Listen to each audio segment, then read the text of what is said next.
రాష్ట్రంలో నెలకొన్న వ్యవసాయ సంక్షోభానికి ప్రభుత్వ నిర్లక్ష్యమే కారణమని విపక్షాలు మండిపడుతున్నాయి.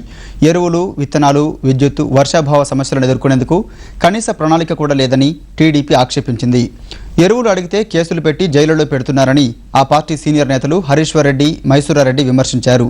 వైఎస్ సర్కారు మొద్దు నిద్ర వీడకపోతే ఆహార ధాన్యాల సంక్షోభం తప్పదని వారు హెచ్చరించారు. వ్యవసాయం, రైతాంగ సమస్యలపై గత 3 నెలలుగా ప్రభుత్వం చేపట్టిన చర్యలను బహిర్గతం చేయాలని వారు డిమాండ్ చేశారు. వారు అవలంబించిన విధానం ఏది కూడా సక్రమంగా లేదు.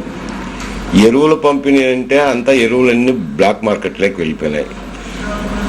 విత్తనాలు చూద్దామంటే నాసిరకం విత్తనాలు అవి అరకొరగా చాలినంత ఇవ్వటం లేదు. వాటి పరిస్థితి అలా ఉంది. వర్షం ఏమో చూద్దామంటే వర్షం ఇంతవరకు ఋతుపవనాలు కదిలిన పాపాన పోయినట్లేదు.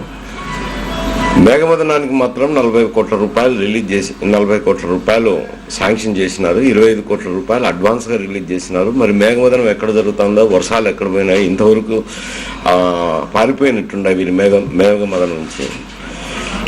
ఇటువంటి పరిస్థితులు, దుర్భర పరిస్థితులు ఉంటే కనీసం ప్రభుత్వంలో వాటిని ఎలా రైతులను ఆదుకోవాలి, ఈ వర్షాభావ పరిస్థితులు వచ్చినప్పుడు ఏ విధంగా తమ ప్రణాళికను సిద్ధం చేసుకోవాలని ఒక ఆలోచన పరంగా లేదు. కానీ ఏదో స్టేట్మెంట్లకే ప్రభుత్వం పరిమితమైనట్టుంది.